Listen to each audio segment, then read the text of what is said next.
Alam nyo ba, hindi lahat ng pagkakataon na good din ng ating mga isda. At sa inyo, pwede pa rin ito magkasakit kahit sobrang alaga na natin. So, story lang tayo. 'Di ba kaninang umaga kung napanood yung aking video, meron tayong nakita sa 15 gallons dito na isang isda na mayroong red spot. So, kanina, busy tayo, nanggaling tayo sa trabaho. At pagbalik ko, na-check ko kanina, yung umibabaw na mga isda ko, ay parang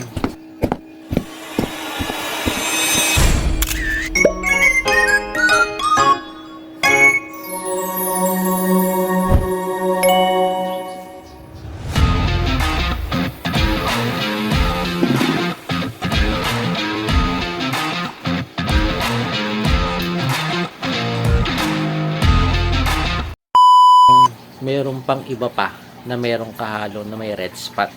So, wala na tayong magagawa doon. Ang dapat natin gawin ay lagyan natin ng solution to. At ngayon gawin natin at samahan nyo ako. Tara! Unang step kong gagawin, syempre, so nakita ko na lang meron tong mga may kasama na siya mga ibang red spot. So, wala tayong magagawa dito. Kailangan na natin itong i-maintenance. Dito naman, inumpisahan ko na tanggalin isa-isa, pati ang glass, pati yung mga cups dyan na merong isda. At tinanggal na rin natin ang ating filter at sinalok na rin natin para tanggalin na rin natin ang mga guppy grass. At syempre, tatanggalin natin yung guppy grass kasi may grass to eh. Iniwalay ko muna ang guppy grass at syempre sayang naman, pwede pa natin ito magamit sa ibang tank. So ngayon, kailangan natin itong isa-isahin. Tanggal ko na yung guppy grass natin. Ito. At ito na yung mga isda natin. At dito naman, kailangan natin i-clean lang to. Buwasan lang natin itong harapan. At 50% lang nabawas natin. Pero magbabawas pa ako dito. At least mga ilang percent pa.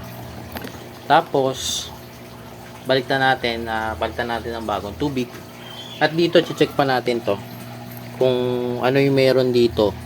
Kung sino yung may red spot. Hihiwalay natin yan. Ngayon, ang gagawin naman natin ngayon is select natin yung mga may red spot. At saka yung wala. So, yung ating 15 gallons is okay na. In-empty ko na siya.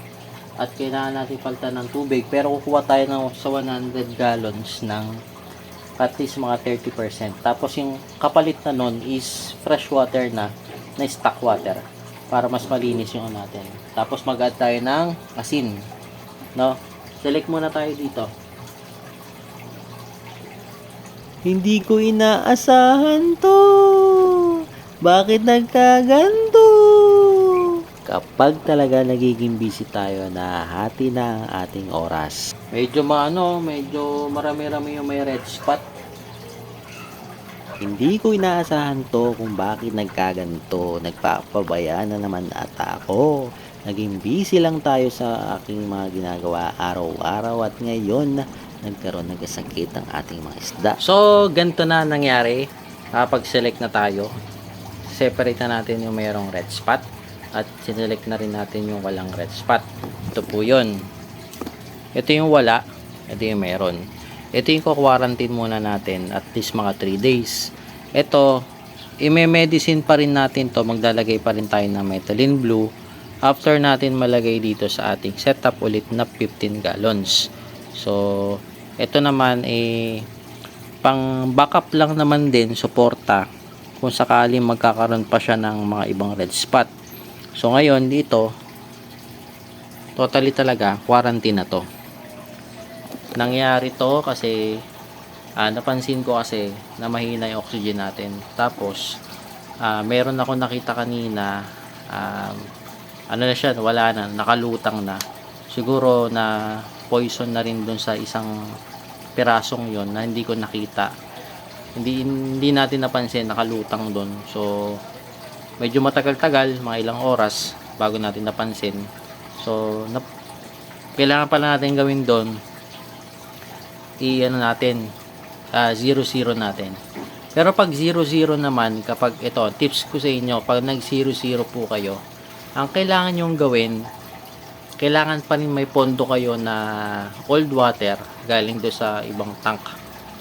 Kung ako, meron ako ditong 100 gallons. So, malinis naman yan. Kukuha ko dyan ng pondo at least mga 30% ng tubig. Tapos, papunta dito. At maglalagay tayo ng fresh water na stock. At lalagyan natin ng oxygen. Palipasin lang natin ng 30 minutes, mga ilang isang oras. Bago natin ilagay ulit. Itong na-separate na natin. So, ito. Mangyayari ito is malalagay ulit doon. Ito naman, warranty na to na mayroong methylene blue.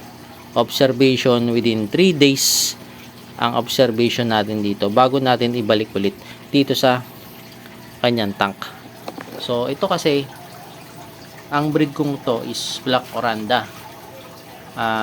Sineselect ko talaga to kasi meron akong pinaglalaanan dito para ipares doon sa kanyang mga tatay at nanay at magkaroon tayo ng ng black.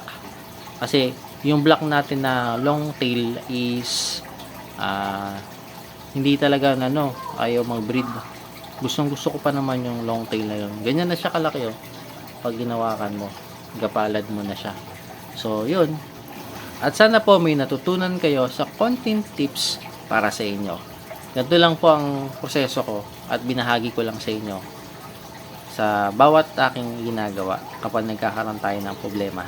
Pero meron tayong solution. No? Bye-bye!